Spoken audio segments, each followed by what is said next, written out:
Our video title is a little strange, but it's also an exact quotation from a book published by this man here in the first few years of the 20th century. This is Professor John J. O'Brien. He was a man who lived and worked for many years in Japan and is a key figure in the, quote-unquote discovery of Asian martial arts, specifically Japanese martial arts, even more specifically Jiu-Jitsu in the West. Having studied the art in Japan, he was a big proponent of it in the United States. He wrote articles, books, including the one you are looking at here, A Course in Jiu-Jitsu and Physical Culture. His mini bio in this book wastes no time in letting the reader know that he was an instructor to President Theodore Roosevelt. And in case you're curious, this is a legitimate claim, yes. Teddy Roosevelt did take jiu-jitsu lessons. Now, a lot of people, especially those outside of martial arts circles, will only think of TR like this. But even a complete layman probably at least knows that he was physically adventurous and, regardless of what you think of him, tough. The obvious Spanish-American War Rough Rider experience aside, he was also someone who knew how to box and used it outside of the ring. Here's a very famous picture of him from when he was younger. And it's just not a huge surprise that he was part of this first wave of interest in the West as word spread about this Japanese fighting art called Jiu-Jitsu. He even arranged for an exhibition match of Jiu-Jitsu versus wrestling. And one of the Japanese fighters in that exhibition, this was a private little affair by the way, was the man who went on to Brazil, thereby indirectly giving birth to mixed martial arts. And to be perfectly clear, I'm using the term mixed martial arts in a specific sense there, the modern sport that we think of today when we hear that word. No, that wasn't the first time people of different styles had fought. But now let's jump back roughly a century to where we started, the Victorian era and the discovery, quote-unquote, of Jiu-Jitsu. By the way, here's one of Professor O'Brien's letters to Theodore Roosevelt through an intermediary. This one's about, hey, does TR want to take some more lessons?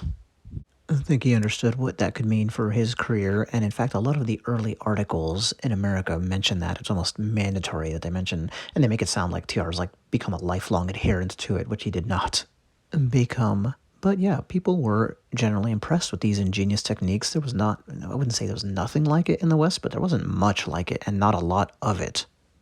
And sorry, HEMA enthusiasts, but nothing as refined, preserved, and elaborated upon. The Eastern martial arts have this dual-edged nature. On the one hand, and I'm a big proponent of them, obviously, if you check out my channel, but on the one hand, they can move towards too much formality, too much deference to teachers, and a lack of connection to reality, resulting from a proclivity for ritual.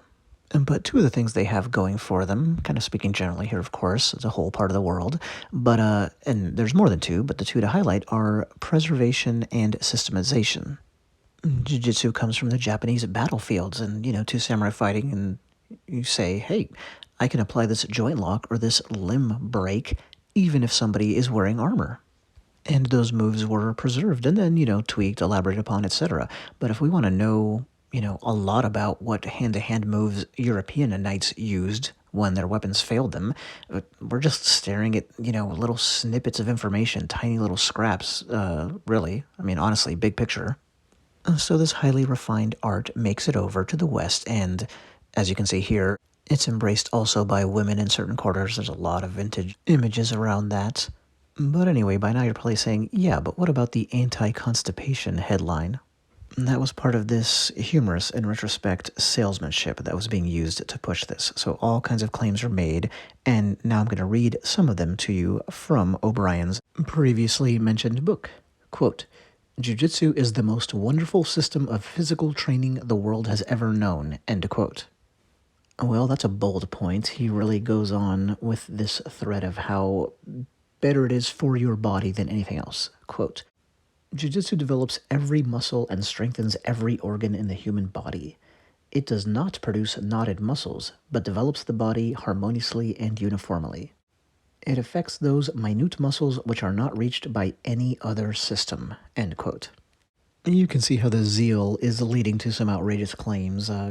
Strengthens every organ in the body. Well, in the sense that exercise is good for your whole body, I guess. Produces a different kind of muscle. That's a definite false. You're pushing and pulling, that kind of a thing. Affects small muscles which are not reached by any other system of exercise. I don't think so. I'm no expert, but I have done jiu-jitsu on and off for years.